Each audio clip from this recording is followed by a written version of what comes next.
just showing how the mind, your thoughts, your emotions can affect you physically. Remember, it's bidirectional. Your mental, emotional can affect you physically. And according to Chinese medicine, 2,000 years ago, they said the #1 cause of disease are the inner emotions. So they call them the 7 emotions. So if they're out of balance, chronically out of balance or extremely high, they can wreak havoc on the body. And now, and only in recent times, we're able to study, measure to see how our thoughts, our feelings can change our physical well-being, our epigenetic changes in the body.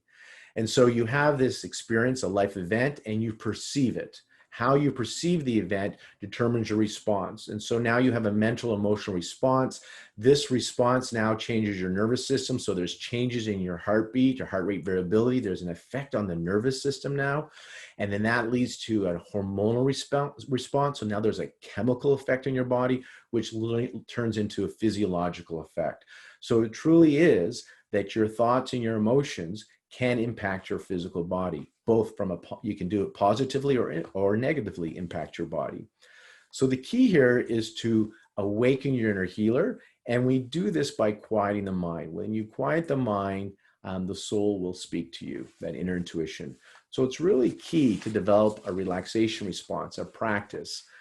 And this is why it's so important. As I mentioned, this autonomic nervous system, when you're fight or flight and is diverting blood flow from your main organs like digestion and reproduction and going to your heart and lungs, this massive amount of energy so you can either fight or flight, it leads to chronic hormones like cortisol being high, which can lead to blood sugar dysregulation, can lead to inflammation. There's a saying, I'm calling it inflammaging.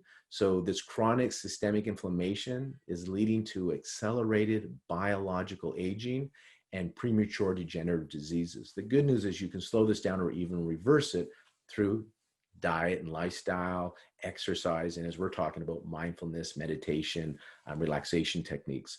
Again, if you're constantly in the sympathetic mode, which you've got your foot on the gas, it's not meant to be on all the time, and there's no survival benefit to be in this fight or flight. You're not about to be eaten by a wild animal. You're not about to be hit by a car. You're just worried about what's going to happen in the future. You're worried about your job, money. These are stresses that elicit the fight or flight. But that fight or flight is really for a survival benefit. And there is no survival benefit to elicit that while you're thinking about something. You're not in that emergency situation right now where you have to take action to not be hit by that car or eaten by that wild animal. And so that causes a suppression or immunity. And right now we're talking about the pandemic. And so we want our immunity to be up. So this is why practicing relaxation would be key. If you have tight muscles in your neck and shoulder, if you're getting headaches, if you're finding it difficult to sleep, if you're finding you have a lot of digestive upset, gaining weight in your abdomen, all of these, even fertility issues, these are all signs that you could be in sympathetic overdrive. So let's talk about some of the simple tools, because they are simple and powerful and effective, to help you elicit the relaxation response. The first one I want to share with you, I heard through Peter Levine's book, Waking the Tiger. And what they observe in nature is in the animal kingdom is when an animal has a stressful experience, after it survived it, it goes off and does a lot of shaking and twitching. So, ducks in a pond, when they have two big fights, they'll go to the other side and then they'll start to shake it out. Dogs, animals, they've seen this in the wild. And it makes sense what they're doing here, because when you go into that fight or flight, remember we said you're mobilizing all your resources so you can fight or flight when you engage the sympathetic nervous system. Well, that's an amazing amount of energy. There are stories where moms have lifted vehicles off their children when they're in the moment, when they're in that sympathetic drive, and then the next day they can't even budge the vehicle. But if you are engaging this sympathetic fight or flight, but you're not discharging it through exercise, through actually fighting or running, then it's in the tissues and this can lead to disease. So we need to discharge this energy. And this is about what I call shake it out. And so I'm encouraging you, if you're watching this, to get up and do a little shakeout with me. Now, I have to tell you that the value in what I'm sharing is in the application of the knowledge. The value is not in the knowledge. You can read all the self-help books you like.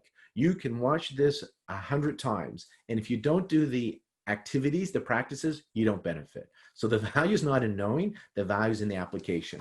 So the shake it out, and I know people that like to dance, so they'll put on music first thing in the morning and shake it out and dance. But you can purposely do this by standing up and then just start to shake it out. Like, shake it all out. Just really shake your body. You can jump really hard and just do this for a good 30 seconds or a minute. This is why exercise can be beneficial, and we know it's studied that exercise can help you with exercise is a good stress reducer, right? You're discharging the energy, but you can purposely do this. After my day in my clinic, or if I had a patient where the story is very, very sad, and I feel like I'm taking it on, I can feel like it's in my cells. I can feel it. I'm impacted by it. I'm affected by it beyond compassion, empathy. Then I'll go and shake it out just because I'm having a stress response. Just because there's no survival benefit. There's no benefit for me to be engaging my sympathetic. I'm not at risk of dying here. So this is why I want to shake it out, because my sympathetic nervous system has mistakenly been engaged.